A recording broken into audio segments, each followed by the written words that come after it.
Assalamualaikum warahmatullahi wabarakatuh. Bapak Ibu, saudara-saudara sekalian, informasi penting pakai banget ya ini. Informasinya penting pakai banget. Jadi silakan diperhatikan. Kalau saya tidak mau memperhatikan gimana Pak? Ya, saya kan hanya menginformasikan. Ini informasinya penting bagi semua mahasiswa pasca sarjana Universitas PTIG Jakarta terkhusus di Magister Manajemen Pendidikan Islam. Informasinya apa? Ini.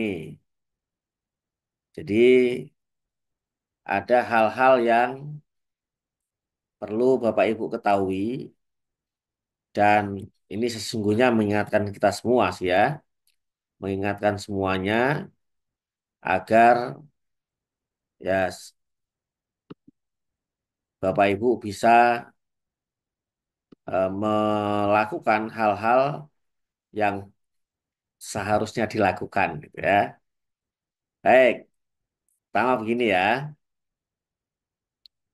Ini nanti dilihat masing-masing ya. Bagi mahasiswa yang masuknya di semester ganjil tahun 2021, 2022, ganjil itu maksudnya yang masuk kapan, Pak? Masuk antara Juli tahun 2021 sampai Desember 2021. Misalnya, yang pertama kali kuliah di bulan Agustus, nah, berarti masuk Agustus tahun 2021 misalnya ya. Berarti Bapak Ibu yang mulai kuliah di bulan Agustus tahun 2021 masuknya berarti termasuk yang angkatan 2021-2022 ganjil. Itu cara ngitungnya. Kalau yang mulai kuliahnya Januari atau Februari di tahun 2022, saya kan masuknya kuliahnya tahun 2022. Oke, bulan apa? Bulan Januari. Saya pada saat itu Januari akhir. Ada yang saya Februari awal. Berarti Bapak Ibu masuk di angkatan 2021, 2022 di semester genap. Itu cara ngitungnya. Silakan diingat-ingat atau kalau enggak dilihat di NIM-nya masing-masing. Ya, NIM-nya yang 21 berarti di angkatan 2021. Nah, ganjil atau genapnya diingat-ingat waktu mulai bergabung itu bulan apa gitu ya.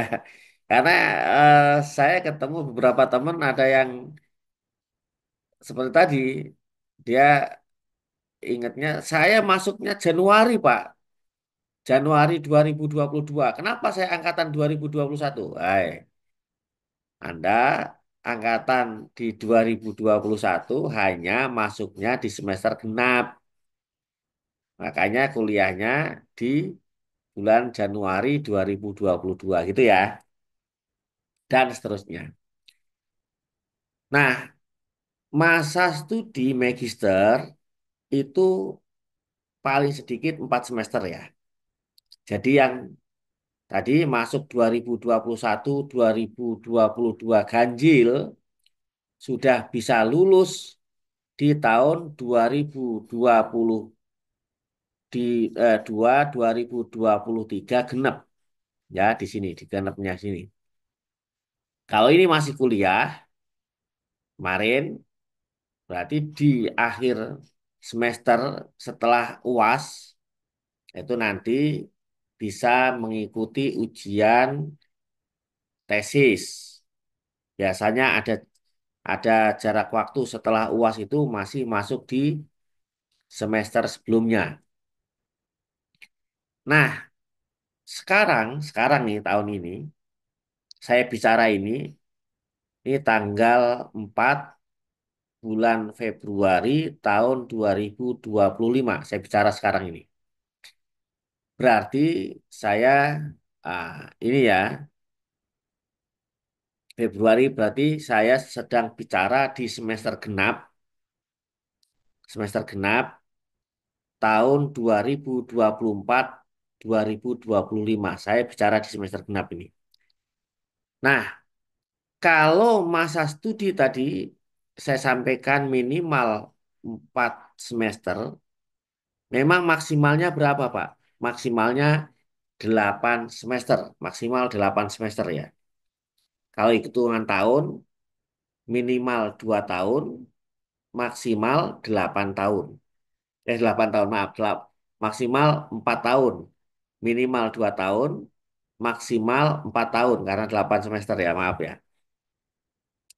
Nah, kalau begitu, karena 8 semester, Bapak Ibu yang angkatan 2021, 2022 ganjil, kita hitung yuk. Nah, berarti di sini, di paling atas ini, paling atas, sebentar, saya ulang. Di paling atas ini, itu semester pertama, 2021 ganjil, semester pertama. 2021, 2022 genap, semester kedua. 2022, 2023 ganjil, semester ketiga. 2022, 2023 genap, semester keempat. Dan seterusnya sampai saya bicara ini, Bapak Ibu sudah semester ke-8. Kalau semester ke-8 berarti ingat ya, yang masuknya 2021, 2022 ganjil, berarti terakhir, saya ulang, terakhir, saya ulang lagi, terakhir masa studi saudara di genap semester ini. Ya, genap semester ini. Semester genap ini. Kalau begitu, berarti Juni 2025 saudara sudah berakhir. Lewat itu, ya sudah lewat. Ya, lewat itu apa tadi? Sudah lewat. Kalau sudah lewat Juni 2025, berarti masa studi saudara sudah habis. Kalau begitu, saya mengajak ya. Saya mengajak kepada semua teman, sahabat, Bapak, Ibu, saudara-saudara sekalian yang angkatan 2021, 2022 ganjil yang kuliah antara Juli 2021 sampai Desember 2021 mulainya, silakan segera selesaikan di bulan-bulan ini, sekarang Februari, Maret, April, Mei, Juni 2025, saudara sudah selesai. Jangan sampai akhir, ya sampai tanggal-tanggal 25 Juni lah, 25 Juni 2025, kumpulkan tesis, ya pastikan semua mata kuliah selesai dan ada nilainya, pastikan pembayaran juga sudah lunas semuanya. Pak, kalau saya masih ada tunggakan-tunggakan bagaimana, Pak? Sekarang nulis dulu sambil cari uangnya ya. Sekarang nulis dulu sambil cari uangnya. Tulis supaya ada tesisnya. Tapi kan saya nggak bisa ngikuti tahapan-tahapan. Tulis dulu, ya, tulis dulu, ya, diskusikan dulu dengan dosen Bapak Ibu yang Bapak Ibu percaya, bisa diajak diskusi dengan mungkin membimbing dengan nyaman gitu, supaya berpikirnya tereksplor dengan baik. Nah, kalau sudah jadi, nanti ikuti tahapan-tahapan semuanya, sembari melunasi, ya, kalau misalnya tunggakan-tunggakannya. Ya, segini ya. Silakan itu. Untuk yang semester genap masuknya, nanti bisa konfirmasi dengan eh, Bapak Ibu yang ada di bagian tata usaha, saya tuh ganjil apa genap kalau yang agak ragu-ragu ya. Saya angkatan 2021, saya ganjil apa genap gitu ya. Kalau yang genap, berarti delapannya ada di sini, di 25, 26 ganjil. Itu di delapannya, berarti masih sampai Desember 2025. Yang masuk ganjil 2021, 2022 ganjil, selesainya sampai Juni 2025, yang masuknya genap angkatan 2021 2022 selesainya nanti Desember 2025. Itu ya. Clear ya. Nah, nanti Bapak Ibu kalau lewat tuh nanti begini nih contohnya. Ini bukan di PT IKI ya. Ini bukan di PT IKI. Yang bikin program ini. Program ini ada di Pangkalan Data Perguruan Tinggi. Nanti ada tulisan tidak eligible. Ya. Nah, kalau di sana tidak eligible begini berarti sudah kelewat masa studinya, sudah 8 tahun. Bahkan 8 tahun lewat 1 menit, 8 tahun lewat 1 jam, itu nanti muncul kata tidak eligible. Kalau tidak eligible, berarti tidak bisa mendaftar ujian akhir. Karena ujian akhir itu harus didaftarkan di pangkalan data perguruan tinggi untuk memperoleh nomor ijazah nasional ya. Nanti ada nomor ijazah. Karena ijazah perguruan tinggi ini semuanya ada nomornya. Itu nomor ijazah nasional itu yang menjadikan ijazah Bapak Ibu laku, bisa diakui. Mau punya 50 ijazah yang nggak ada nomornya yang nggak laku. Nanti jadinya begini, tidak eligible. Karena itu segera ya, segera. Pak, apa sih yang segera harus saya lakukan, Pak? Nah, ingat ya ini ya. Yang belum punya judul, segera diskusi judul dengan dosen siapapun. Yang penting judulnya ada masalah yang diselesaikan, penyelesaiannya pantas untuk dijadikan tesis. Nanti bisa ada data-data yang dikumpulkan, datanya pastikan valid dan reliable. Ada kesimpulan sebagai jawaban dari problem tadi. Nah, kalau sudah ada, ajukan untuk kompre. Syaratnya saya ulang, ini sering saya ulang-ulang. Bahwa Ibu bikin cover. Jadi judul tadi di cover, ditulis jadi cover begitu. Kemudian bikin outline. Outline-nya 5 bab, bab 1, bab 2, bab 3, bab 4, bab 5. Ya. Terus daftar pustaka minimal 40 pustaka yang penulisannya sesuai dengan aturan yang berlaku di Pasca Sarjana Universitas PT IKI Jakarta. Saya ulang, penulisannya sesuai dengan aturan yang berlaku di Pasca Sarjana PT IKI Jakarta. Kirim ke email Kaprodi, tulis, tapi ada keterangannya, Pak, ini saya sudah diskusikan judul ini dengan dosen A. Ya, saya ingin mengajukan kompre. Nanti disetujui ya, ya biasanya kalau sudah didiskusikan disetujui ya, nanti di ACC untuk mendaftar ke bagian tata usaha, dikasih soal tulis, nanti setelah itu lisan. Ya seputar itu, seputar judul Bapak Ibu. Saya ingatkan, kalau misalnya tadi sudah diskusi dengan dosen, siapapun dosennya, kalau sudah diskusi, sudah jadi, diskusinya sudah selesai. Berarti judul itu milik Bapak Ibu. Bertanggung jawab tuh. Berarti saya sudah paham betul tentang judul ini. Jangan nanti begini, Pak. Ini judul ini saya sebenarnya nggak paham, Pak. Tapi saya dikasih dosen ini, Pak. Itu salah besar gitu ya. Ya, kalau mah nggak paham tanya sampai selesai paham. Ya, supaya apa? Ya karena yang nulis Bapak Ibu, Pak, saya nggak mau sebenarnya ini Pak, tapi saya dikasih Pak.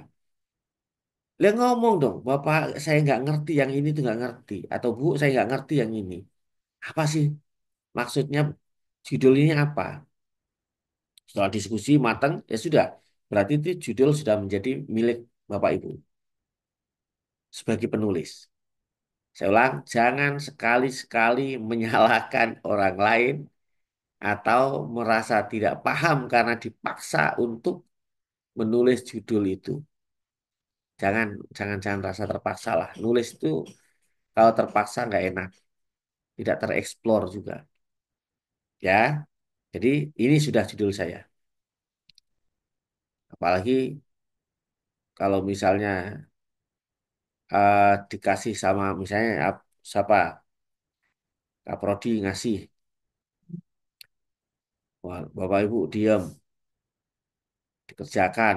Setelah itu itu nggak paham nanti ngomong pas komprelisan atau pas ujian apa seminar proposal. Sebenarnya saya ini nggak paham dan saya nggak ngerti. Ini kan waktu itu dirubah ya dikasih sama Kak Prodi. Ya udah. Terus boleh nggak saya usul ini? Ya diskusikan dulu sama yang lain supaya Bapak Ibu paham. Gitu ya. Setelah ujian kompre, konsultasikan dengan Kaprodi untuk mematangkan judul yang ada, tapi sekali lagi harus menjadi tanggung jawab pribadi. Kemudian minta pengesahan untuk diajukan ke seminar proposal. Di forum seminar itulah nanti Bapak Ibu akan mempertahankan betul-betul tema yang diangkat, problem yang mau diselesaikan, judul yang diajukan. Tapi kalau di situ bingung juga, ya sudah, suruh ganti. Gitu ya. Jadi harus paham betul, harus paham betul. Baru setelah itu, kalau ada revisi, direvisi, baru ada pengesahan. Setelah pengesahan, nanti ada pembimbing yang ditugaskan. Ada surat tugas dari Pak Direktur. Kalau sudah ada pembimbing, sering-seringlah diskusi dengan pembimbing. Saya ulang, kalau sudah ada pembimbing, sering-seringlah diskusi dengan pembimbing. Tetapi pembimbing itu bukan editor yang harus mengedit. Ajak diskusi, barangkali ada pemikiran-pemikiran lain. Ya, minta eh, mungkin minta waktunya supaya menggali seperti apa Pak. Saya maksud saya begini nih, bagusnya gimana Pak?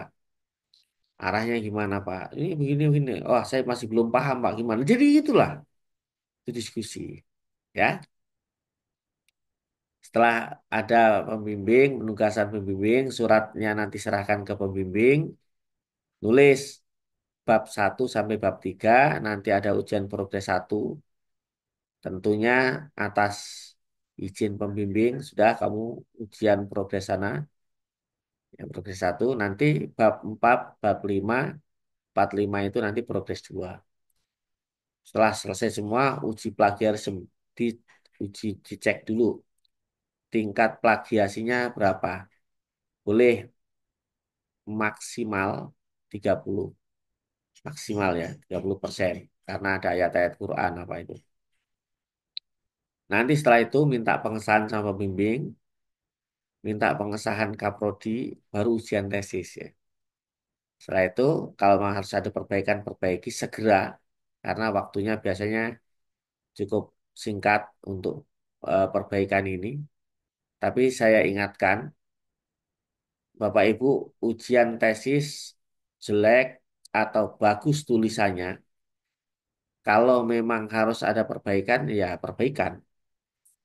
Makanya nulisnya dimaksimalkan dulu, karena kalau asal-asalan nulisnya, nanti nilainya nilai nggak maksimal, tetap memperbaiki juga.